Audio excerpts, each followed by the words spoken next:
नमस्कार. मी हा खास व्हिडिओ आज करते आहे आणि माझी या व्हिडिओ मार्फत मागणी आहे की अंजली दमानिया या सामाजिक कार्यकर्त्या ज्या आहेत त्या अतिशय उत्तम काम करतात. त्या आता चंदीगडला आहे असं त्यांनी सांगितलं. एका लग्न समारंभासाठी ते गेलेले आहेत, पण त्या चंदीगडहून येताच त्यांना पोलिसांनी ताबडतोब ताब्यात घ्यावं आणि त्यांची चौकशी करावी अशी मागणी मी करते. आता ही मागणी मी का करते, याच्या मागे माझा काय हेतू आहे. अंजली दमानिया या उत्तम सामाजिक कार्यकर्त्या आहेत. त्या अनेक गोष्टी अनेक बाबी या लोकांसमोर आणतात, त्याबद्दल त्यांचं कौतुक करावं तेवढं कमीच आहे. पण आता असं मला वाटतं की एक मर्यादा ओलांडली गेली आणि ती मर्यादा अशी आहे की अशोक खरात यांचं जे प्रकरण चालू आहे, ज्याच्यात रुपाली चाकणकर आणि इतरांवरती आरोप आहेत आणि ज्याची चौकशी चालू आहे, त्याबाबत अंजली दमानिया यांनी आज एक पत्रकार परिषद घेतली. किंवा पत्रकार परिषद नाही, त्यांनी एक निवेदन दिलेलं आहे. त्यांचं असं म्हणणं आहे की त्यांच्याकडे जी जी माहिती येते ती लोकांपर्यंत पोहोचली पाहिजे असं त्यांना वाटतं. बरोबर आहे, तुमच्याकडे जी माहिती येते ती लोकांपर्यंत पोहोचली पाहिजे, हे अत्यंत बरोबर आहे. पण आमचं म्हणणं आहे की जी माहिती तुमच्याकडे येते ती योग्य आहे की नाही आहे, ती बरोबर आहे की नाही आहे, ती बनावट आहे का ती सत्य आहे, याची माहिती करूनच तुम्ही ही माहिती लोकांपर्यंत पोहोचवली पाहिजे. जर तसं न करता तुम्ही जी जी माहिती तुमच्याकडे येते ती जर लोकांपर्यंत पोहोचवत असाल तर तुम्ही अनावधानाने का होईना पण तुम्ही काही जणांची फुकट बदनामी करताय आणि अशी बदनामी करण्याचा हक्क हा तुम्हाला कोणीही दिलेला नाही. अंजली दमानिया यांनी आज सांगितलं की त्यांच्याकडे खरात यांच्या फोन कॉलचा CDR कोणीतरी व्हॉट्सअपवर पाठवला. आता CDR म्हणजे काय हे लक्षात घ्या. CDR म्हणजे कॉल रेकॉर्ड डिटेल्स. एखाद्याच्या माणसाच्या फोनवरती कुणाचे फोन येतात, कुणाचे फोन येत नाहीत, कुणाकुणाचे फोन आलेले आहेत, ते किती काळ आले आहेत, किती फोन आलेले आहेत, त्याची सगळी माहिती ही CDR मध्ये मिळते. पण ही माहिती तुम्हाला, आम्हाला किंवा कुठल्याही सामान्य माणसाला मिळू शकत नाही, कारण ही माहिती पूर्णपणे गुप्त राखायची असते. तो त्या माणसाचा हक्क आहे. ही जर माहिती मिळवायची असेल तर त्याच्यासाठी पोलिसात जायला लागतं आणि पोलिसांना हे कारण द्यायला लागतं आणि ते अतिशय गंभीर कारण असायला लागतं की पोलिसांना हे कारण द्यायला लागतं. त्या जी कुठली वोडाफोन असेल, जिओ असेल, त्यांच्याकडे अर्ज करायला लागतो आणि त्या अर्जात माहिती द्यायला लागते की बाबा आम्हाला ह्या माणसाचा जो फोन नंबर आहे, त्यांनी जे काही कॉल केलेत, आलेत, मेसेज आलेत, नाही आलेत, त्याची आम्हाला माहिती पाहिजे. हे पोलिसांना एक निवेदन त्या कॉलची सर्व्हिस आहे त्या सर्व्हिसवाल्यांना द्यायला लागतं. आणि हे नुसतं निवेदन देऊन उपयोग नाही. म्हणजे तुम्ही म्हणाल की मी पोलीस आहे आणि मला अमुक एक माणसाचे कॉलचे डिटेल्स पाहिजेत, तर असे कॉलचे डिटेल्स नाही मिळू शकत. त्याला संयुक्तिक आणि अतिशय गंभीर असं कारण द्यायला लागतं आणि पोलिसांनी ते जर असं संयुक्तिक आणि गंभीर कारण दिलं आणि ते जर पटलं त्या सर्व्हिस प्रोव्हायडरला आणि ते जर कोर्टाला पटलं तरच ते सर्व्हिस प्रोव्हायडर ही सगळी माहिती देते, म्हणजे CDR मधल्या कॉलची माहिती देते. हे अत्यंत गंभीर गोष्ट आहे. CDR मधली माहिती ही सहजासहजी कुणालाही मिळू शकत नाही, हे लक्षात घ्या. ही फक्त पोलिसांना मिळते, ते सुद्धा योग्य कारण दाखवल्यावर.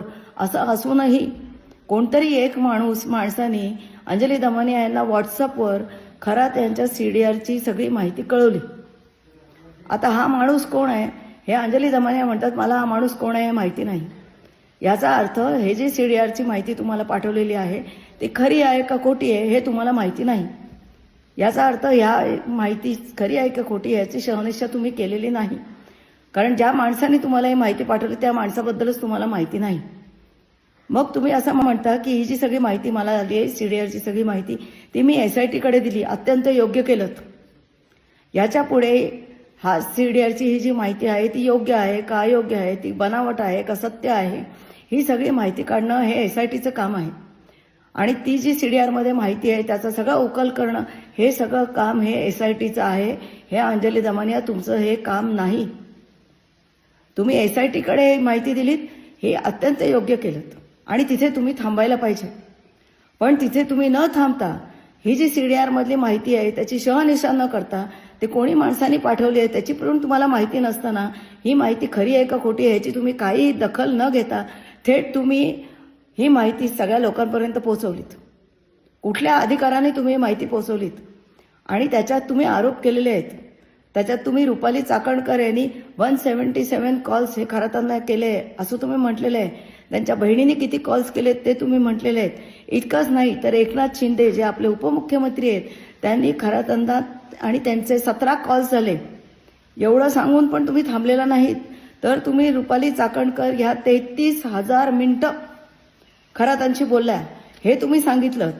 त्यांची बहीण रुपाली चाकणकरांची प्रतिभा हिचे 236 कॉल झाले हे तुम्ही सांगितलं. एकनाथ शिंदे यांचे कॉल झाले ते तुम्ही सांगितलं. त्याच्यानंतर केसरकर जे आहेत, दीपक केसरकर हे जे मंत्री आहेत त्यांचे जे आहेत दीपक लोंढे म्हणून, त्यांचे 189 कॉल्स झाले आणि हे 189 कॉल्स हे 3,000 मिनिटं पर्यंत हे कॉल झाले ही सुद्धा माहिती तुम्ही सांगितली. म्हणजे तुम्ही जेव्हा ही सगळी माहिती लोकांपर्यंत पोहोचले आणि लोकांपर्यंत मी ही माहिती पोहोचवते असं जेव्हा सांगता तेव्हा तुम्ही रुपाली चाकणकरची बदनामी करता, तेव्हा तुम्ही प्रतिभा चाकणकरची बदनामी करता, तेव्हा तुम्ही दीपक लोंढेंची बदनामी करता आणि तेव्हा तुम्ही उपमुख्यमंत्री एकनाथ शिंदे यांची बदनामी करता. आणि ही बदनामी तुम्ही कशाच्या आधारे करताय? एक सीडीआर तुमच्याकडे आलाय, एका अननोन माणसाने तुम्हाला सीडीआर पाठवलाय. तो माणूस कोण आहे तुम्हाला माहित नाही. तो सीडीआर नक्की खरा आहे खोटा आहे का त्यांनी बनावट तुम्हाला काहीतरी कागदपत्र पाहिले त्याची तुम्ही शहानिशा केलेली नाहीये. मग तुम्ही ही प्रेस कॉन्फरन्स तुम्ही ही माहिती कशाला जाहीर केलीत? तुम्हाला एवढी घाई काय झाली? तुम्ही चंदीगडला लग्नाला गेलात म्हणून सांगितलं आणि तुम्ही रविवारपर्यंत मुंबईला येणार नाहीये म्हणून सांगितलं. मग तुम्हाला तुमच्या हातात एका अननोन माणसाने पाठवलेल्या सीडीआरमध्ये एकनाथ शिंदेबरोबर इतके कॉल झाले, रुपाली चाकणकर नुसते कॉल नाही तुम्ही किती कॉल झाले ते पण सांगितलं. बरं तेवढ्यावर सुद्धा नाही तुम्ही थांबत. तुम्ही आणखीन वरती सांगता की रुपाली चाकणकर यांचे 33,727 सेकंद इतका वेळ रुपाली चाकणकर या खरातांशी बोलल्या. हे सगळे सीडीआर मधले डिटेल तुम्ही धाड धाड धाड धाड धाड धाड सांगता.